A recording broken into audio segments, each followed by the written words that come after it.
Good evening, Crime Talk aficionados. My name is Scott Reich, and this is Crime Talk. This is our Tuesday night live program, affectionately known as Tuesday Night Live, because that's the night that we go live. So I want to thank everybody for joining us. I know you have other things you could be doing, and you're taking the time to join us. We appreciate you immensely. Now, we have a lot to talk about, a lot of stuff going on in the world out there. Let's see here. What could there possibly be? Well, first, let's do some thank yous. First, thank you. We mentioned this in the previous show. The shirt that I wanted of the Rex Heuermann, the pizza joint that sold him the pizza, was selling it. The pizza is amazing, but make sure you finish the crust. It's kind of like saying lawyer, lawyer, lawyer if you get busted. All right. The reality of it is I know some people are like, that shirt is in poor taste. I can't believe you'd wear that, Scott. That is classic. Yes, it is a little bit of dark humor. Yes, I understand some people won't like it, but hey, if you don't like it, don't watch it. You don't have to buy a shirt. I did. So had a subscriber get that to me. Then I had another wonderful subscriber. They didn't give me permission to use their name on the show, but you know who you are. Everybody, if you've been a follower for a while, you know that I am an aviation dork, right? In fact, we even have our Plain Talk channel on YouTube that's up to, I don't know, a couple 100,000 subscribers. I think we are 150, something like that. Anyway, this wonderful, kind subscriber said, hey, I came across these books. Do with them what you may. They can sit in your hangar. Maybe you want to sell them. I'm not going to sell them. I will keep them, though, with all of my other aviation stuff at the hangar. Like, look, the practical air navigation going back to 1945. Just very cool. Technical manuals for fuels and carburetors. Aerodynamic for pilots. Pilot Power Plant 1942 edition. The same manual, 42 airplane structures, technical manual. This one is also dated, and it looks like originally they were for a John Hanson who had them all, his name written on there. And it looks like at some point somebody tried to sell this for 40 cents. 1943 edition, electrical systems, airplane hydraulic systems from 42 to 44. And the funny thing is, none of this stuff has really changed that much. It's just, they make it a little fancier, and instead of dials, it's all other stuff. So thank you for that. I got the letter. Appreciate it very much. You know who you are. Don't usually like to say somebody's name when they just send me something randomly like that, unless they give me permission to do so. So I'll err on the side of caution, but thank you. That was very thoughtful and appreciative. So we appreciate that. All right. So let's get to it here. Obviously, stuff going on. We didn't do a show yesterday. The day just got away from me. I wanted to go into court. I got back super late because of traffic, and just did not have time and didn't want to keep Frank around too late. So we didn't do a show yesterday. Did one this morning. Hope you enjoyed that one. Obviously, kind of the big news early this week, Karen Reed trial is going to get reset. I don't think they're going to get all the charges dismissed. Maybe the DA will dismiss the charges where the juries came to the conclusion that she was not guilty on 2 counts, but they were also ready to convict on at least 1. And the district attorney will probably say, hey, let's just go ahead and let's go for it. All right. So we got the Karen Reed case. We can talk about that. Obviously, Richard Allen, we got his shirt. And if it was televised, maybe I could sit there and watch the trial in my Rex Heuermann shirt. Those guys got to stick together, right? But what can you do on that? Anyway, the Richard Allen case, supposed to have a hearing end of July. The judge is going to rule on all these motions. I so wish this was going to be televised. There's so much animosity between the court and the defense counsel and the defense counsel and the prosecutors that oh my gosh, this is going to be the most contentious trial we could possibly imagine. The judge is going to be shutting the defense down the entire time. And it's just going to be a circus. All right. The other thing I want to talk about is the Brian Koberger matter. Okay. Hasn't been a whole lot of news out of the Brian Koberger matter, but basically they've set kind of a scheduling order. Remember, they went to court back in June, and so they have a motions. Well, the jury trial will commence August 29th of 2025, just as a quick refresher. Final pretrial conference is in April, right? 4 months ahead of schedule. Wow. Anyway, there's a motions hearing, a briefing schedule coming up as it relates to motions and change of venue. Well, I went looking for it, so you didn't have to. And we now have come to find out exactly what was going on. Let me see if I can click this right, because Frank showed me how to do this. It's going to be amazing. Look at this. All right, here we have the declaration. Now, the first 153 other pages are a brief laying out all the legal matters as it relates to the law, as it relates to a change of venues. But then we get to the declaration here as it relates to the, let me see if I can make this bigger for me. The eyes just aren't what they used to be, so to speak, right? Anyway, let me go to the declaration. It's way down here.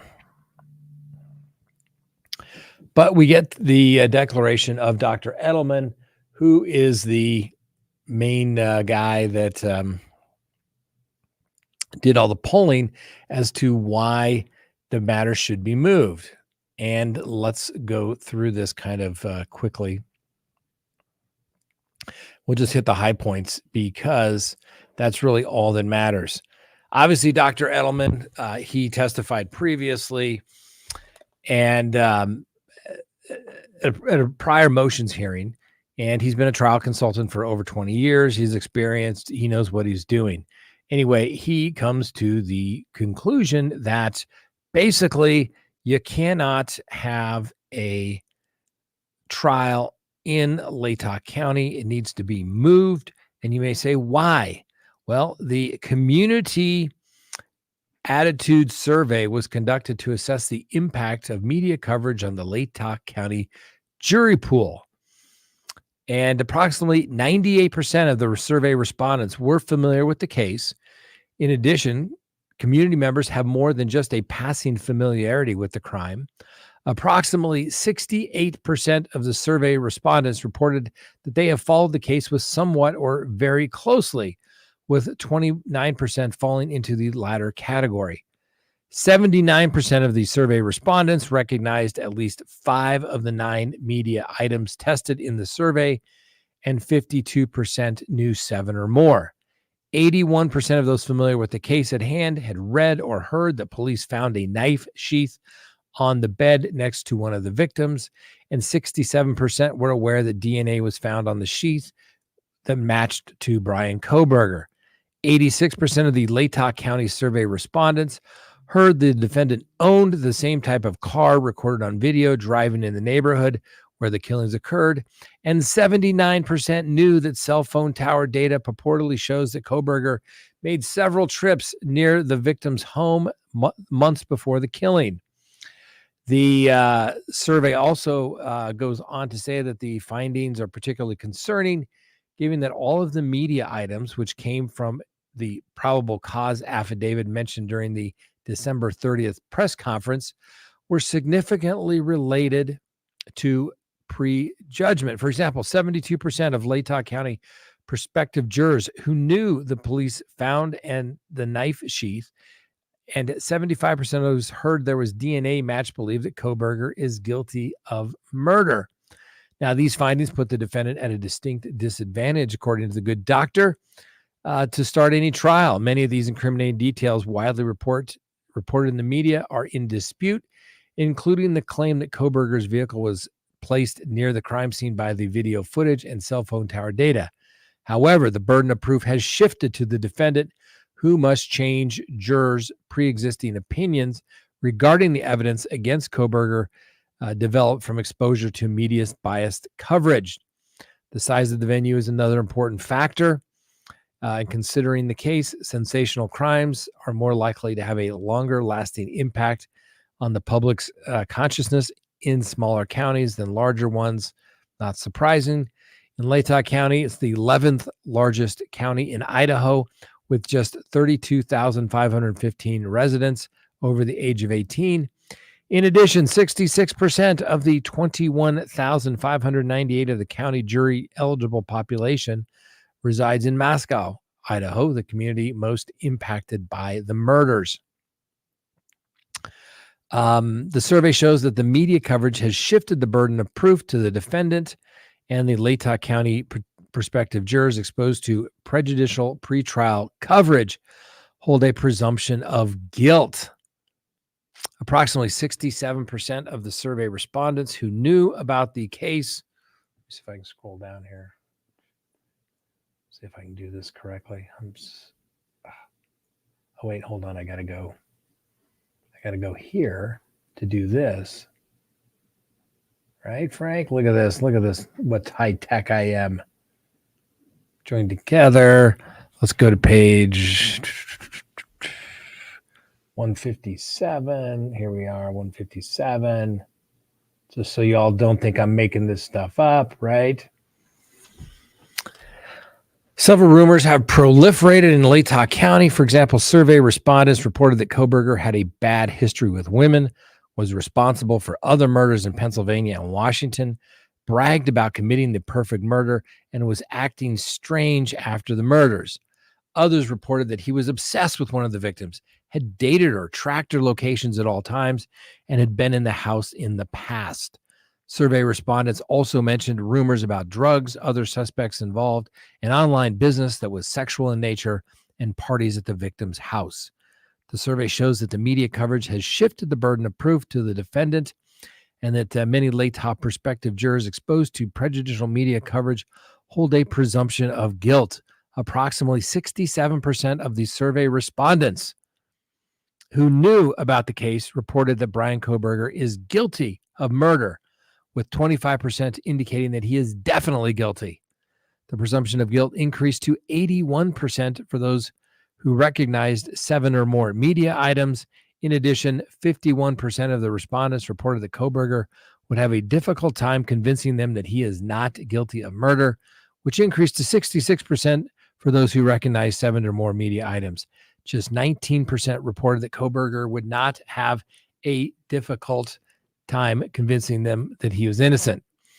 As for sentence, 52% of the survey respondents believe the jury should sentence Koberger to death if he's convicted, compared to 24% who favor life without the possibility of parole. 88% of those familiar with the case have talked about it and heard others talking about it in person or online. In addition, 78% of the survey respondents lived in Moscow or knew someone who lived there at the time of the murders. Another 25% reported that they or a family member was a student or employee of the University of Idaho in Moscow. A sizable percentage of those prospective jury pool also was connected to the murder investigation. 22% of Latah County survey respondents are employed or know someone employed by law enforcement, etc. The comparison survey also found significant case recognition. Let's roll down here. The comparison survey found a significant case recognition and bias across alternate venues. 90% of Canyon County and 84% of Bannock County survey respondents were familiar with the case. The prejudgment rate in Canyon and Bannock counties were also high. 69% of Canyon County and 76% of Bannock County residents are familiar with the case and reported the defendant was guilty. Ada County, where they want to move it, is the largest population with 406,000 residents over the age of 18. Its population is more than 12 times the size of Latah County, and 93% of the Ada County survey respondents have read, seen, or heard about the case. 68% that believe that Koberger is guilty of murder. However, there were important differences between Latah and Ada County jury pools. Ada County residents are far less invested in the case than their Latah County counterparts, and only 15% say that they followed the case very closely, compared to 29%. They were also less familiar with prejudicial media items. Approximately 63% had read, seen, or heard that police found a knife sheath on the victim's bed, compared to 81% in Latah County. 52% had heard that DNA on the knife sheath matched the defendant, 15 percentage points lower than the counterparts in Latah County. And Ada County survey respondents were also less familiar with the prejudicial information. So, as you can imagine, it goes on and on and on. It talks about his education and experience, but basically recommending that the case should be moved. And I guess it kind of makes sense. Now there's lies, damn lies, and statistics. We've all heard that before. But this is the reality. In conclusion, given the extent and the nature of the pretrial publicity in Latah County, coupled with the negative impact of the jury pool, it is my opinion that there is a reasonable likelihood that the defendant's constitutional right to a fair trial have been undermined. As such, it is my opinion that the remedial measure, including the change of venue, are appropriate to assure a fair and impartial jury trial. So, not too surprising that that's the conclusion that they came to. Obviously, we heard a little bit about that prematurely when we were discussing the case at the motions hearing, when the judge put a full stop to it. Now, you could say, well, some of those numbers are, well, everybody knows about it. Yeah, I mean, 90% in each county is familiar with it. But the reality of it is that it is, they're much more invested in the county where more people know what took place. They maybe know the victims. They know the people involved in it. So do I think I have a crystal ball as to what will happen? Well, I think I know what should happen. What should happen is the matter should be moved to Ada County. Same thing that they did for the Lori Vallow, Chad Daybell case. Just go to a larger jurisdiction, okay? I'm pretty certain you're going to get the same results, but you don't have to then deal with the issues on any appellate issues, post-conviction relief issues, if the trial is moved. Just do it. I get it. It's inconvenient for the prosecution. It's inconvenient for the court, but you have to make sure the man gets a fair trial, due process, and then you can convict him, and then you can potentially impose the death penalty. We know that the Ada County juries are willing to do that. As you may recall, they gave Chad Daybell the death penalty for his involvement of the death of J.J. Tiley and his wife, Tammy. So that was 3 murders. 4, I'm pretty sure, is going to get you the death penalty as well in Idaho, pretty much any county where you go to. The question is, will the judge move it? I think Judge will, in fact, move it. Now, this motion with all the attachments has all the supporting data and how they created it, and it is roughly 319 pages of information as it relates to the qualifications of the expert, everything that they did, their polling data, the questions that were asked, and how best to handle that. So there you go. That's kind of breaking news. I hadn't seen anything about it yet, but when I was doing show prep for you all, boom, there you go. We found it and thought it was worth mentioning. I mean, let me know. Do you think the guy is going to get a fair trial in Latah County? I would say probably not. Probably not. Move the case. Avoid the appellate issues. I get it. County commissioners, you got to step up. Justice is expensive. You need to do what you need to do. death penalty cases in Idaho. Helen, the Scottish llama. Death penalty case in Idaho, none for years and then consecutive years after that. Yes, it is. So yeah, there you go. There you go. I would say do it. Do you think Koberger's attorneys said he's innocent? Do you think it's noteworthy that Koberger said he's innocent? He is innocent because he hasn't been proven guilty. That is not a false statement of any kind. He is innocent. They believe that their client is innocent. The prosecution has not proven anything beyond a reasonable doubt.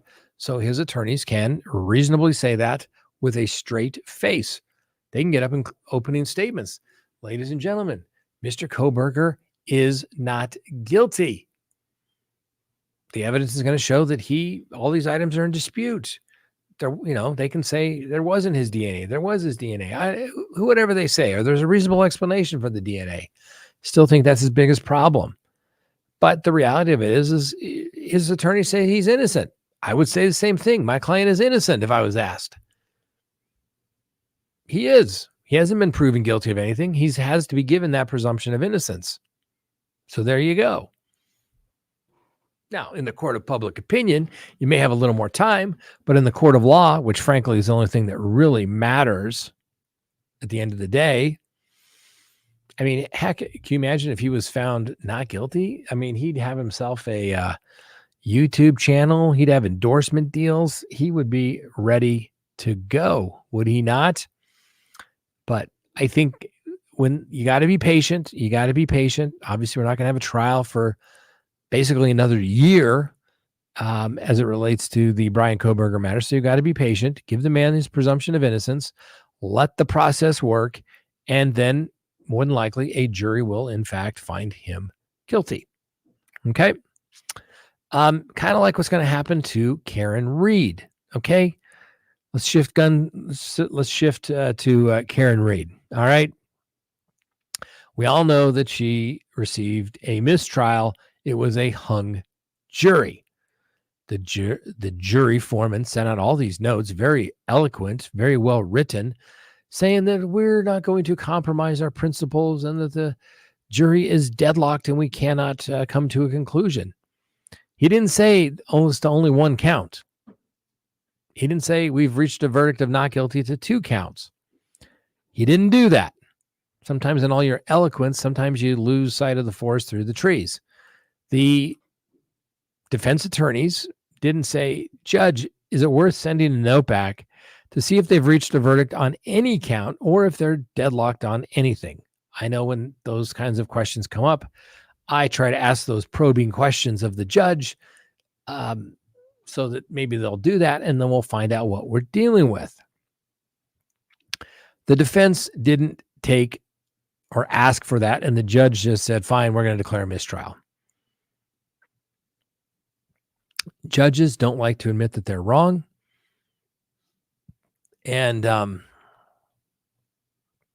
just don't think that the judge in this particular case, the case of Karen Reed, is going to say, maybe I jumped the gun a little bit. I am going to enter a plea or enter judgments of acquittal to 2 counts that the jury said that they had that wasn't made in open court, didn't allow for a polling of the jury, didn't ask if this was your verdict, say one, say all that kind of fancy language that they do when they poll the jury. I just can't imagine the judge saying, I'm going to kick out both of those counts. Let's face it, we're not in Santa Fe anymore, okay? Which I will note, I think the judge did the correct thing because the prosecutors and the police in that case lied in the case of Alec Baldwin. I was no fan of Alec Baldwin. I thought that his case defense sucked. That gun just did not go off. I'm not a big fan of criminally negligent homicide, but when it came out that the officers lied, I fully support the decision of the judge to throw that case out. Frankly, Hannah Reed Gutierrez, the young armorer, should probably also get the case thrown out, because frankly, I don't think you can trust the prosecutors in that case, or even the police at this point, as far as you can throw them. They intentionally try to hide what is potentially exculpatory evidence. And I say potentially. And this is where prosecutors always, well, Judge, we don't have to turn that over. That's not exculpatory evidence, or that's not related to the case. Listen, if there is a scintilla, see how big a scintilla is? That tiny. A scintilla of evidence related to the case, it needs to be turned over to the defense, because frankly, prosecutors have no idea what the defense could possibly do with that information on their own. Frankly, defense attorneys are much more creative than prosecutors. Prosecutors just simply say, what happened next? Okay. Anyway, so we digress a little bit over to Alec Baldwin, but you get my point. As it relates to Karen Reed, however, the verdict wasn't taken in open court. The judgment of acquittal did not enter on those 2 counts.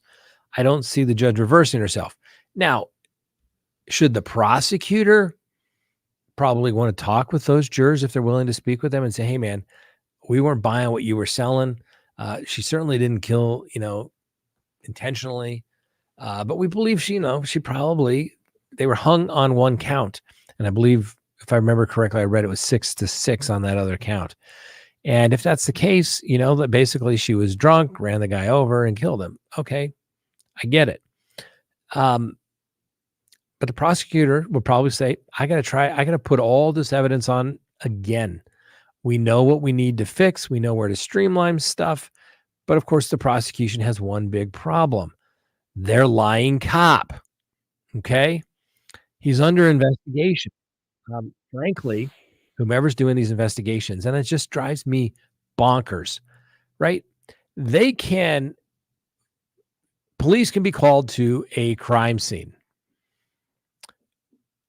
They can try to determine a suspect, move forward, arrest somebody, file charges, and they try to do it as quickly as possible within the first 48 hours, right? You got to go in front of the judge from when you're arrested to make sure there's probable cause. It gets reviewed by the judge. You're entitled to a preliminary hearing as a screening device to see if there's enough evidence to hold you, right? Most of the time, the police do all that within a matter of days. But by God, you want to investigate a cop on something, you have never seen anything so slow walked in your life, right? If that state trooper in the Karen Reed case, why is it taking so long? Okay. I guarantee it's done. They're going through all the different levels of review and they're going to impose some sort of discipline. He should be disciplined. He acted inappropriately. Did he frame Karen Reed? I don't know. That's for the jury to decide. But he certainly did some unethical things. And, he's going to have to live with that. It may kill the case. The prosecutor may not be able to go forward. Frankly, it's better if he probably doesn't testify because you don't have to go through all that. I mean, they got him suspended. Everybody's going to know about that. So the prosecutors are going to have to decide what to do with Karen Reed. Are we going to go prosecute her again? Are we going to make her a reasonable plea offer that maybe she'll accept? She'll get stuck with a felony conviction. And, it's better than the alternative of her potentially, going to prison, right? You always have to think about that if you're on the defense side. Hey, we live to fight another day with a hung jury. We probably should have asked the appropriate questions, but we screwed up. Oh man, we got to go back. Hey, jury was hung. You go talk to the DA. The jury was hung. Let's talk about this. Give my lady a reckless driving, leaving the scene of the accident. You get something, I get something. My client doesn't go to prison for a long time. Everybody's happy. Can we just do that? Right? So we'll see. The FBI investigations. Yeah, the FBI. I mean, I swear to God. Okay, I'm probably going to get in trouble here. Right? I remember as a kid, an FBI agent, right? They were like, just the facts. And they all showed up. They wore their suits. They were FBI agents. They were like the cream of the crop. most of them, then you like found out they're all a bunch of CPAs, because that's how they did their business, right? How did they get Al Capone, right? It wasn't for killing, mayhem. They got Al Capone through tax evasion. Why? Because the FBI is full of nothing but a bunch of accountants. That's who they look for primarily. People with CPA degrees, people that can go through and look at all the stuff and figure all the stuff out, right? And as the years go by, having many, many cases over the years in federal court that involve the FBI, you come to find out, well, frankly, they're smart. Sure, a lot of them had prior police experience before they became an FBI agent. I think that trades off. But the new guys coming in are usually like, they're straight out of passing their CPA exam, and you see stuff and you're like, wow, these guys they're human. And I get it. They're police officers. I have a lot of respect for police officers. Anyone that goes into law enforcement, they have a dangerous job. And it's always been dangerous. I think it's more dangerous than it is now.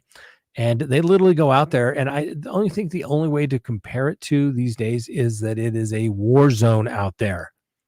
It's a war zone. They're literally going out on the streets, patrolling. Frankly, I don't think it's that much different if you're in a war zone going out on a patrol at night or even the daytime. You don't know if some sniper is going to get you. You don't know if, some guy's going to try to get your gun. It's a dangerous world out there for police. So I have a ton of respect for that. I've always said the problem I had with a lot of police officers is that they don't get rid of their dirty ones. And so that's a problem as well. And it's even more so in the FBI. And like I said, when you've been around a while, you see that these guys are just everyday people. Yes, they're trying to make a living, take care of their family. And, I think for the most part, they're all trying to do the right thing. There's always that small percentage, right? And then you find out there's scandal in the office, right? I mean, there were scandals in various U.S. attorneys' offices we won't go into, involving, let's say hypothetically, FBI agents, task force agents, and United States attorneys, right? It happens, right? When people work that much time together, but guess what? Then somebody's got to go. And so they're human, ladies and gentlemen. They forget things. They don't ask all the right questions. FBI still doesn't wear body cams. Heck, it took forever for them to even start recording audio and video recordings of interrogations of people. It used to just be 302s, right? The form that they write out, it's a 302 form, FBI 302. They write their report, their supplemental reports, all that kind of good stuff. So they're human. They're human. They're everyday people. They're not water walkers. They're not, frankly, any smarter than anybody else. Everybody's going to ask all the same questions that they would. And when they drag their feet, whether it's in the investigation as it relates to the cop in the Karen Reed case, the state trooper to be specific, or other investigations, they drag their feet. Oh, we can't comment on that because it's under investigation. Okay, if you'd finish your investigation, then we should be able to see it. But they rarely ever do. Frankly, I'm not sure what a lot of those people do at the FBI because they never complete anything. Rarely do they complete anything in a timely manner. And we mentioned this today. A lot of these institutions are more concerned about protecting the institution than they are about doing the right thing. If you have a bad actor, you need to get rid of them. You want to protect the institution? Yeah, do it by getting rid of the bad people, not simply protecting the institution itself at all costs. So we'll see. Let's see here. They're human. Sally says they're human. They're all human, right, ladies and gentlemen? And we're all flawed individuals, right? Nobody's perfect. And if you are, if you think you're perfect, you're a narcissist.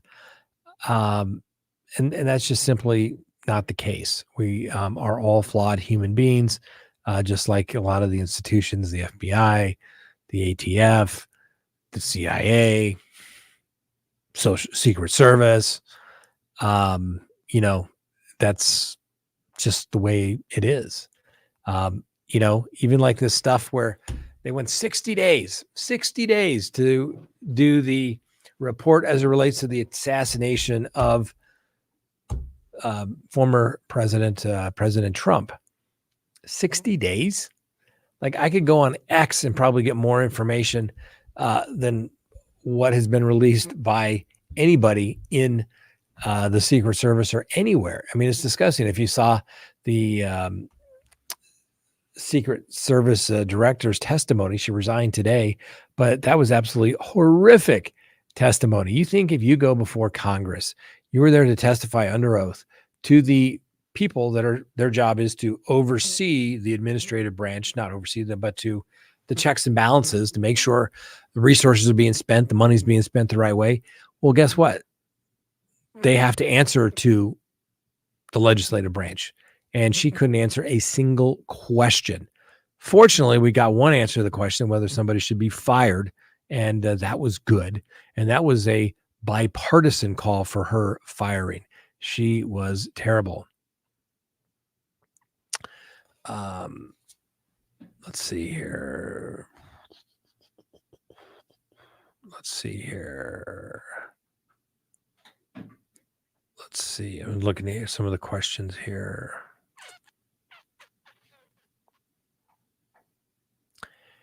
Scott, Donna wants to know, Scott, can you practice in Massachusetts? I guess that's a joke, but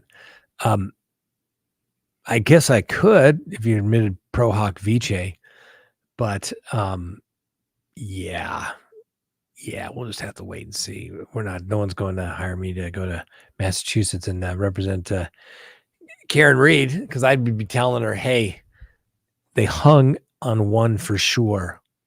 That means they're probably going to get you the next time. Let's go talk a deal. But oftentimes she won't. The whole pride thing, right? We're not going to do that. We're not accepting any deals. We won again.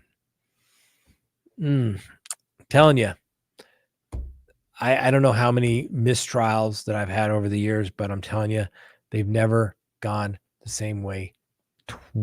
I mean, they've never gotten better for the defense second time around. One of the first cases I ever did when I got out of the military, I got appointed as the second chair on an attempted murder case. And I think I've said this story before, but it was a shooting. It was a nasty divorce, nasty custody case. The father got the custody of the child, and mom was not happy.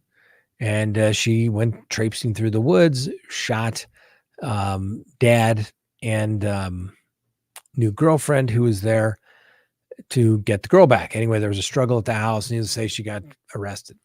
The first trial was done by an attorney.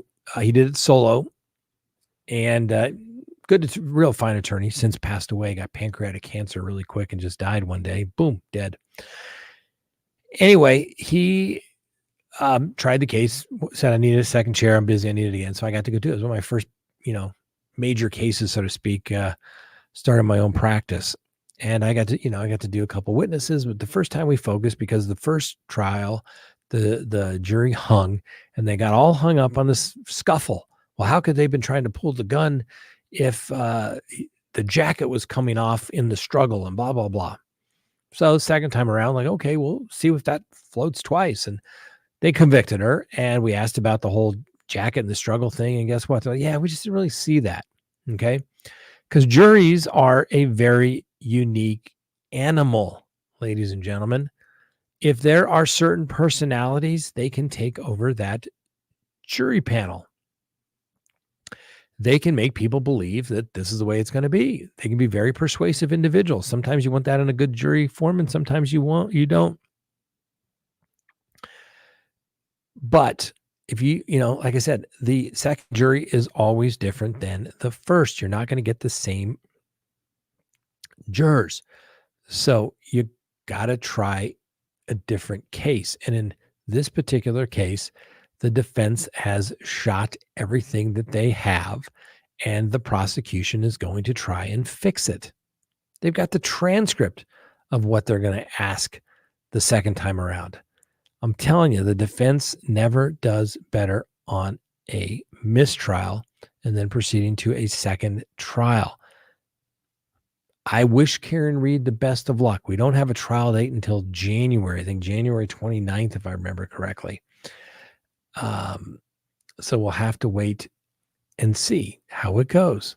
But if I were a betting man, I would say the prosecution sticks at least one conviction, and that's all they're going to need. It's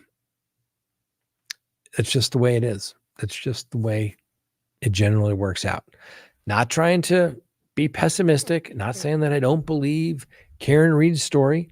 I know there's lots of Karen Reed supporters out there, and I agree. If I was on the jury, from what I saw, which was most of it, I would say the prosecution failed to prove their case beyond a reasonable doubt.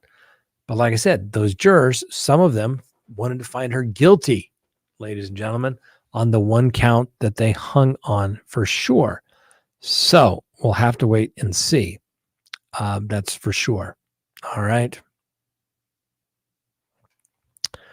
Let's see here. I saw some comments.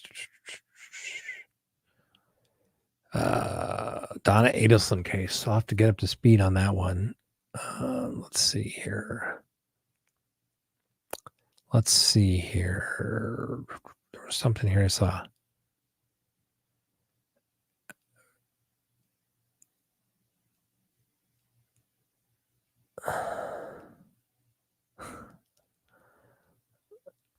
Your Kiwi mate. How does USA law work? Brittany Griner is a man, just had a baby with a woman and played basketball for the USA women's Olympic team. Your Kiwi mate, it's a whole new world. It's a whole new world. That's all I can say. It's a whole new world. Let's see. There was a question here. I saw that. Now I can't find it because it scrolled down so fast. We'll look at the Dana Adelson. Scott, apparently, okay, I haven't seen this, so we'll take you at your word, Donna. 3 of the Massachusetts state troopers from the Reed case are now under internal affairs investigations. Yeah, I got that one. Oh, okay. That's not good for the prosecution. That's not good at all, right? That's the whole point. The police are supposed to do this stuff better and cleaner than everybody else, right? We brought you that story today. The police officer shows up to this woman's house. Clearly, she has mental health issues. This was in Illinois, Springfield, Illinois. And there's some exchange. And next thing you know, he says he thinks that she was going to throw hot boiling water on the police officer. And he shoots her 3 times in the head. Like, I'm sorry. I think that's probably inappropriate. Scolding hot water from a distance, chances may not even get on you. There was like a counter, a desk type thing in between the individuals. And clearly she had mental health issues. So there's no indication she was actually going to do it. There was something that she was going to have God put a curse on him or something like that. And then he threatened to shoot her in the face. I mean, I'm sorry. Probably not somebody we need on the police force. Okay. We need people that can handle stressful situations. Like I said, you're literally going into a war zone. Around every corner, you could be shot. Okay. And you're not going into a war zone like, once every week, like you do. Maybe you're in a military unit and they're going to go do a patrol. Maybe they go once or twice a week. You're doing it for 4 to 5 times, during the week, over and over and over again. It's going to create some callousness as a police officer amongst the people that you're dealing with. Let's face it. Most of the people you're coming in contact with are a lot of bad people.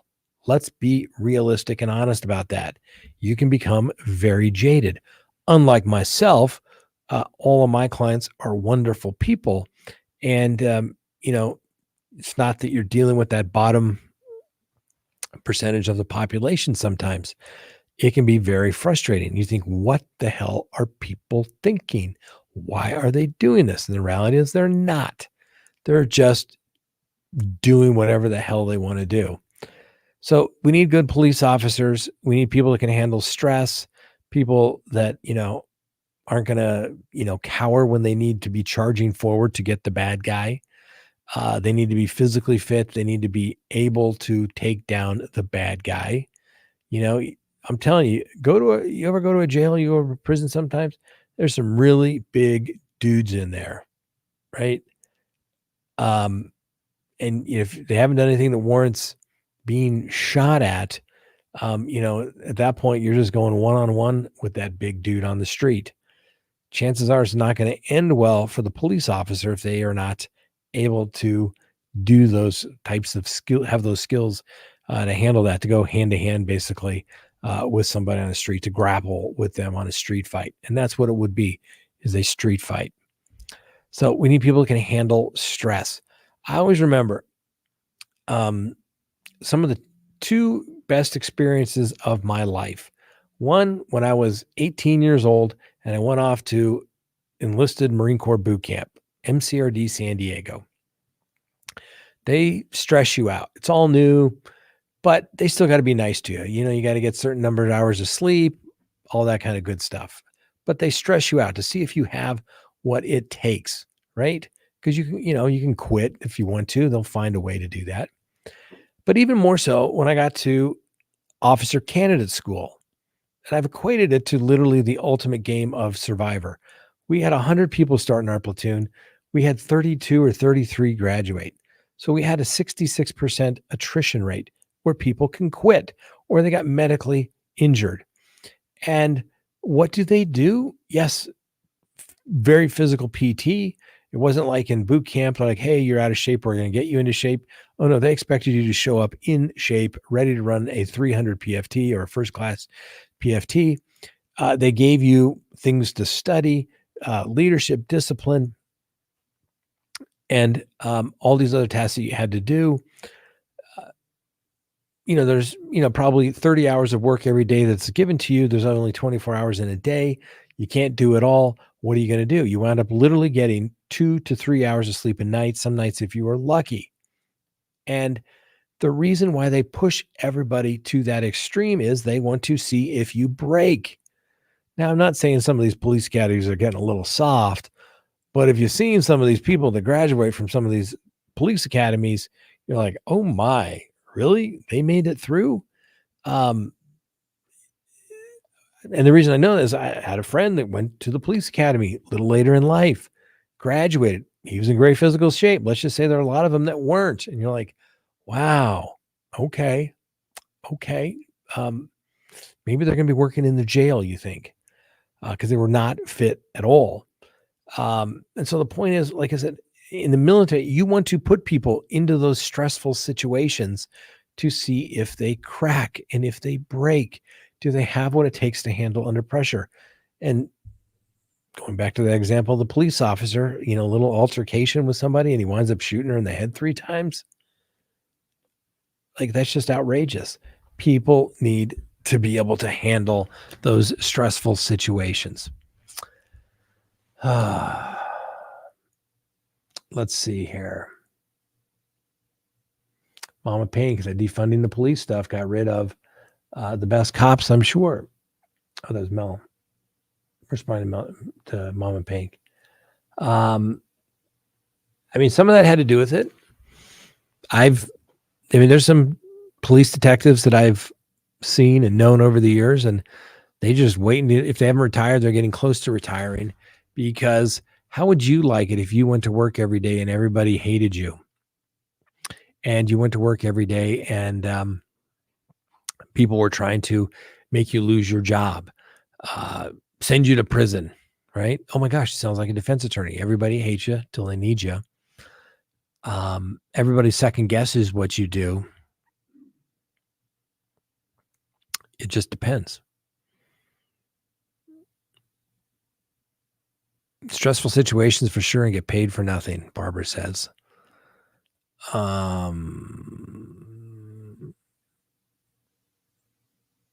Let's see here. Really, Scott? Do you get to pick and choose your clients? Just asking. Yeah, most part. Now I do. Sure. It's just a doctorate. It's just a bachelor, 4 years, and then 2 years Juris Doctorate. Actually, it's 3. Then $25,000 for a test, and then pass, you're a lawyer. Wow, I wish it was that easy. Mama Pig, that's another sad. Bad Cops, local Mass State Police is not Tully Burke and Fannie and Karen Reed case.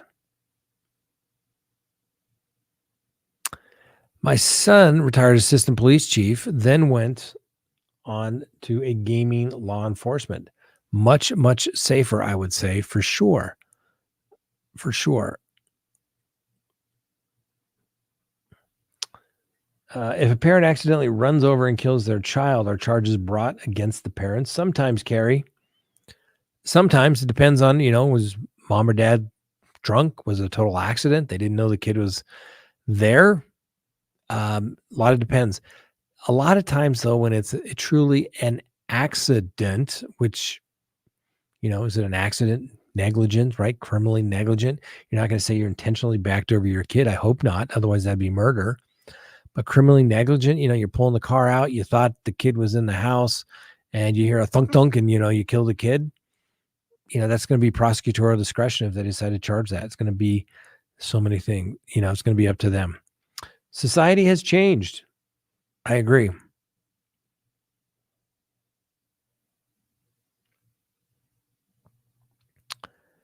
Let's see. Tirade. On Pink. Massachusetts State Police confirmed today but refused to release details. Tully is a scary dude. They were on a text chain with Proctor. That was the lead investigator. What do you think of the new motion for Richard Allen's defense team? Was this the new one to get the judge out? I'm sorry, I don't think I've seen that particular motion because, frankly, they were filing them so fast.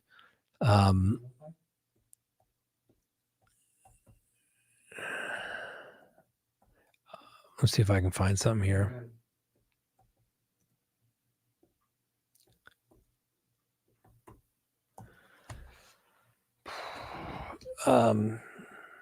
Let's take a look. Let's see if we can. Was this another recusal motion of the judge? You want to put it up real quick, or at least the first page of it? Okay. And it has arrived.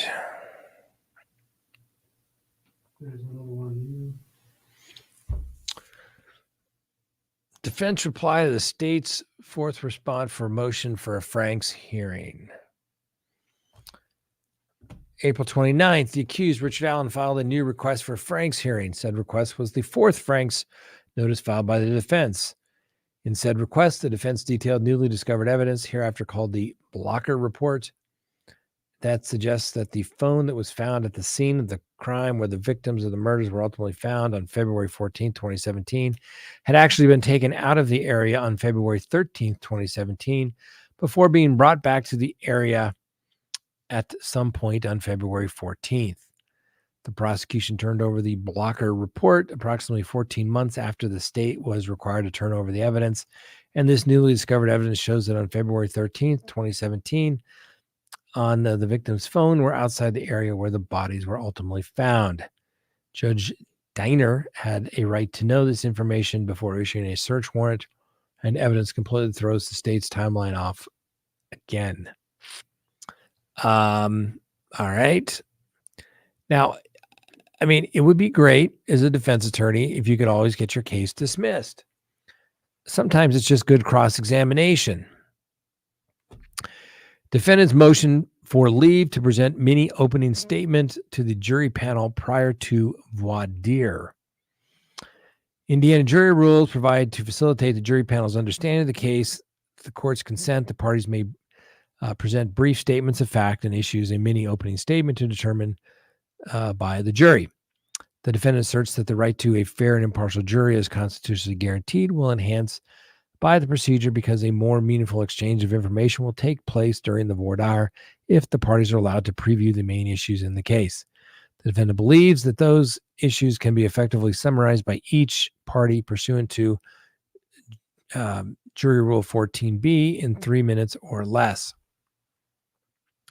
Okay, obviously, lots of new information that came forward from the time of the Franks hearing, but just because it's newly discovered doesn't mean that it was intentionally withheld, right? If the prosecution didn't know about it at the time, now maybe they did, but if you can prove that they knew about it and didn't tell them, that's fine. But you don't have to put everything in an affidavit for an arrest warrant or an affidavit for a search warrant.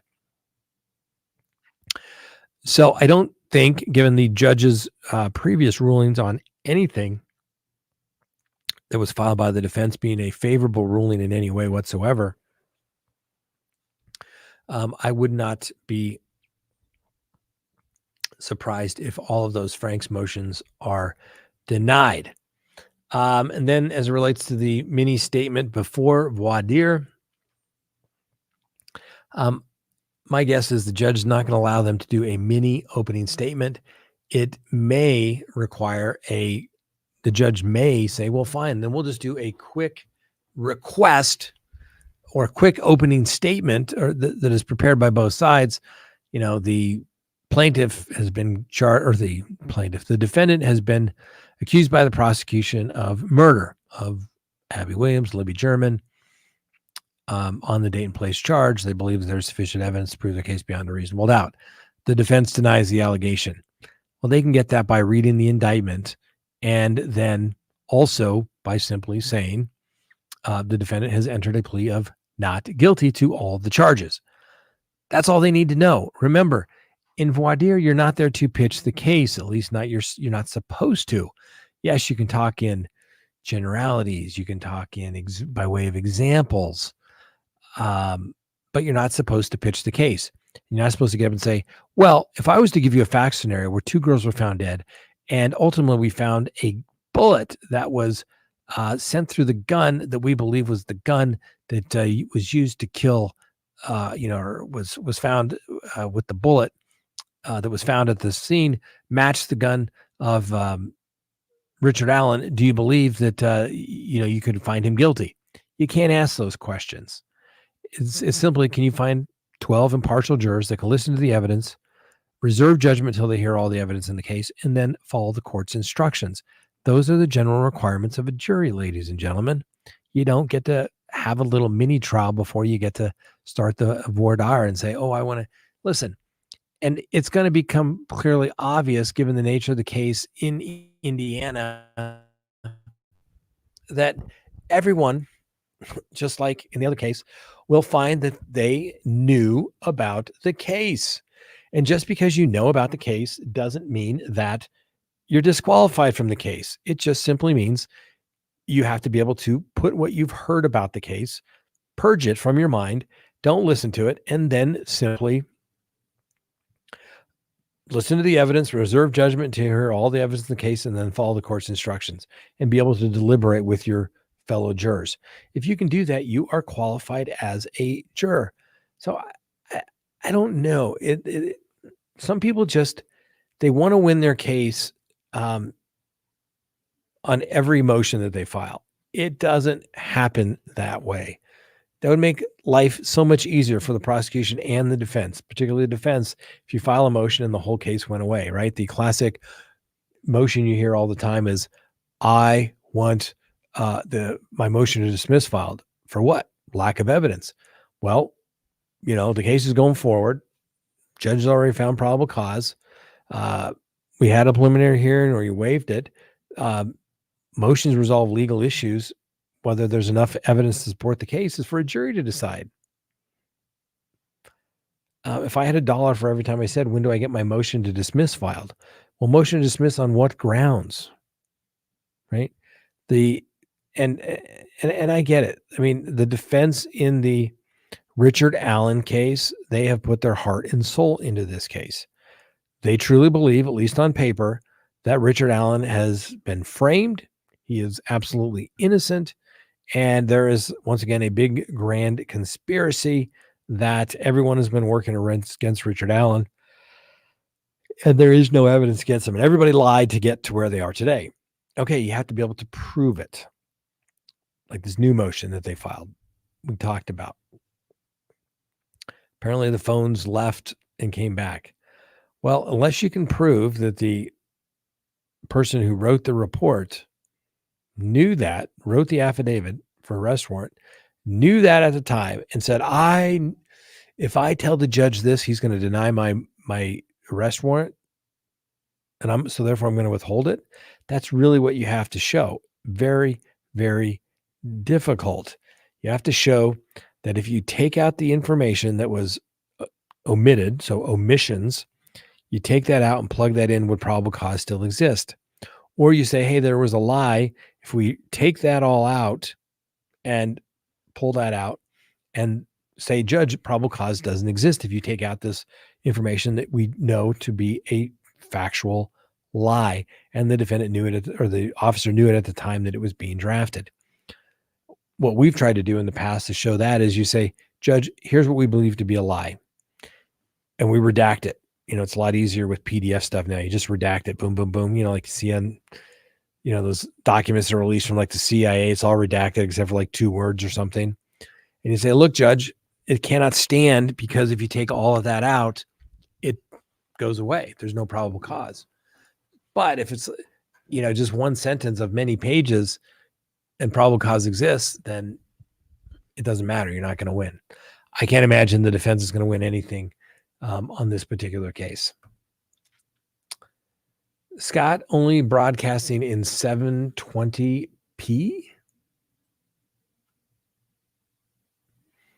Is that supposed to be PM, or is that 720p is perfectly clear for me? Uncivil law. Maybe you need to get a better screen. I don't know. What are we broadcasting in, Frank? I don't know. I don't deal with these technical things. Let me see a stranger. It's not a stranger. Okay. I don't know. Uncivil law, I have no idea. It goes the 1080s. It's supposed to be 1080. Oh, apparently 1080. So there you go. There you go. Oh, Scott has leaned back in his chair. Yeah. All right. And so 1080p or bust. Well, that's what we're on.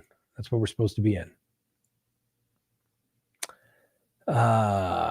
All right. Hey, I want to do a quick plug. Have a new sponsor. The economy is not doing great. Inflation is up. I don't know, what is it, like 29%? You're not going to get that money back. You're not going to get that money back. The dollar is worth nothing. So go to US Gold Trust, hit that link right down there below. Okay. And they will give you some information about whether it's right for you. They're not buying anything. You just fill out the form, get some information, and they'll see if it's right for you, whether you want to invest in gold and silver. All right.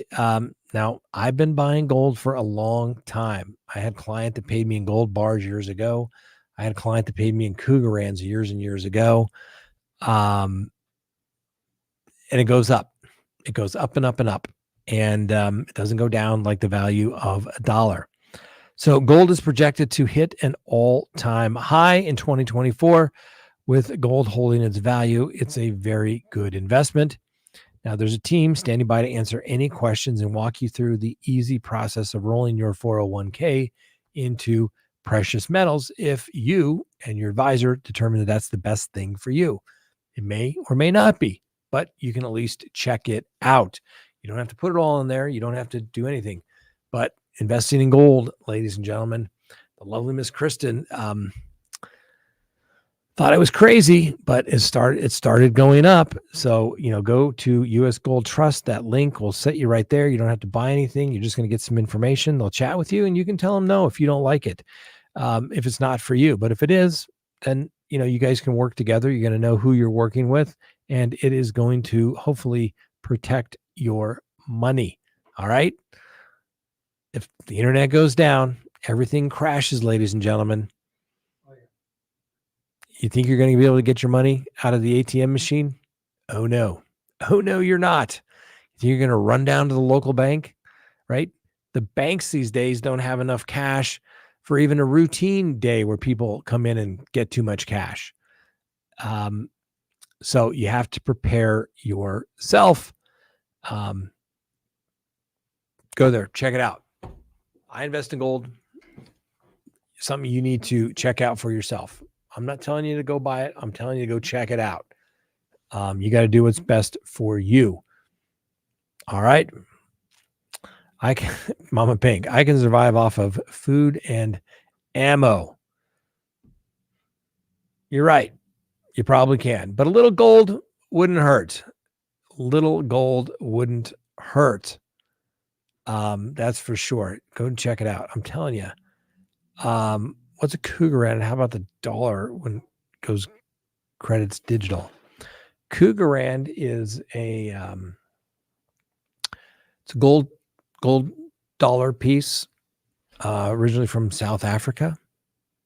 And anyway, had a client maybe 20 years ago, paid in bills. Back then, you start your own practice. People are like, hey, I'll give you a car. I'll give you a motorcycle. So we'll have to wait and see.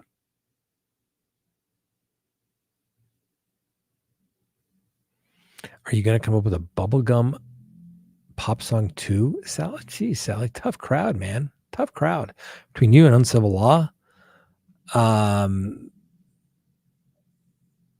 It's uncivil law. I only have 720p, so I noticed laugh out loud, but I'm picking on you, Scott. Thanks. Anyway, we appreciate you all. We really do. I don't know. It's been an interesting week. We've already been talking for an hour. Jeez. We didn't even get to talk about probably the biggest criminal case that should be going on right now, which is the attempted assassination of the former president, President Trump.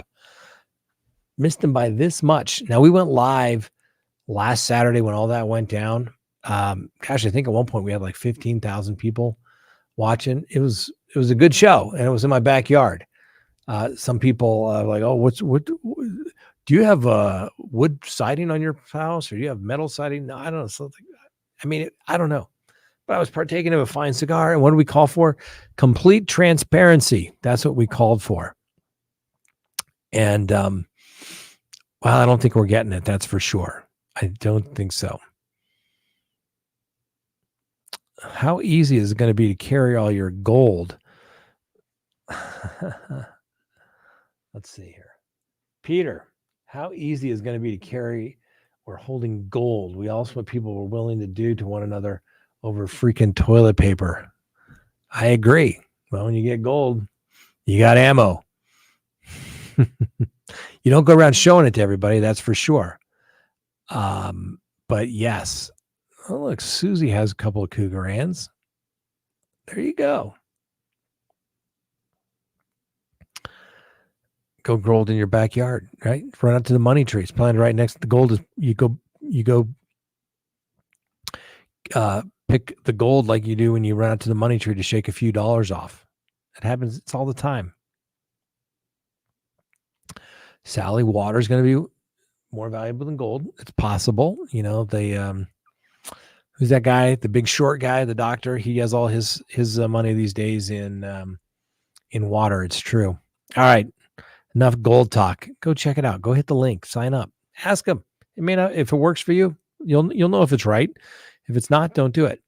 Like I said, you get the little gold bars. It's I don't know. It's pretty cool. Nothing better than gold for sure. It's not going down. And throughout the centuries, it's always held its value, particularly in times of crisis, ladies and gentlemen. I don't know. Are there any crises going on throughout the world these days? I don't know. Interesting times, to say the least. Anyway, like I said, we talked about, we went live last week when there was on the 13th, I guess it's almost a week and a half now, of the president. Now, we called for, listen, hey, we don't know what happened. We got to wait and see. Let's figure out what's going on. But said there had to be complete and total transparency. And when the now former director, because she resigned today, appeared before Congress yesterday, she not only embarrassed herself, but her organization. She couldn't talk about anything. She wouldn't reveal anything. She came across as being quite stupid and protecting the institution. And like we talked about earlier, her job is to do the right thing, right? I look over here on the wall. We got a copy of the Constitution up there. And, when you're in law enforcement and you go to work for the government like that, you take an oath, not to an individual, not to a particular idea, but to the Constitution of the United States, to support and defend the Constitution against all enemies, foreign and domestic. And that's who your duty, your loyalty lies to, is the Constitution, not a particular person. If you're protecting somebody for power, guess what? You're not doing your job. You should quit. Or if we find out who you are, then you should be forced to quit. A little public shaming doesn't matter. It doesn't hurt, ladies and gentlemen. Kettle, the lady from the Secret Service, she needs to be publicly humiliated as it relates to some of her answers. She wasn't going to tell anybody's name. I think the most important thing was who's been fired. Who has been fired? Whoever was in charge of that particular detail that day should be fired. Whoever's in charge of that person that was in charge of that detail that day on the ground should be fired. And they should work all the way up to the top and get people that are actually going to do their job. Their job is to say, hey, Mr. President, sorry, we can't do this thing because we've got an incident. We've got a dude that showed up 150 yards away with an AR-15 with a scope on it. That's a gimme. At 150 yards, piece of cake. I remember back in the military, you had to qualify at 2, 3, and 500 yards. 500 was from the prone position. You start getting away. But 200 was a piece of cake. You could do that standing up, but he was in the prone position. So that Mr. Crooks guy, okay, he looks like a nerd. He looks like he's never, he just looks like trouble, right? He looks like a school shooter is what a lot of people said he grew up, and he still screwed it up, right? Whether it was an inside job or a solo job because of the incompetence of the Secret Service, he still screwed it up. So he thought he was going to get his 15 minutes of fame. Guess what? All he got was his 15 minutes of failure. Still screwed it up. So anyway, well, I guess we'll just leave it at that. But people need to potentially, they need to be fired, more than just one at the top, and they need to be held accountable. And the only way they're going to do that, because what have I said before? The problem with the government is nobody ever gets fired. Heck, even Menendez, he had a bunch of gold bars in his suit, sold out his country for a paltry $400,000 from the Egyptian government. That's what it was for him to literally spit on the United States Constitution, all of the members of the Senate, and all the people in the United States. He sold them out for $400,000 in bribes, ladies and gentlemen. I mean, if you're going to sell out your country, you might as well get a couple of billion out of it, don't you think? But for $400,000? And even then, he wouldn't resign. He's basically been pressured. I saw today he's going to resign at the end of the month. I'm sure he's going to get his use his dental plan or something before he goes off to prison. It is it's just disgusting to me. Disgusting to me. That's why nobody in Washington should be there. And I don't care if you're a civilian. I don't care if you are a politician. You do one term for maybe 6 years and you're out. That's the way it used to be. It used to be that nobody went to the government for very long because it didn't pay very well. People go, they get some experience, they go into private practice. Maybe they go back for a short stint to do a job higher up, and then they leave. Okay.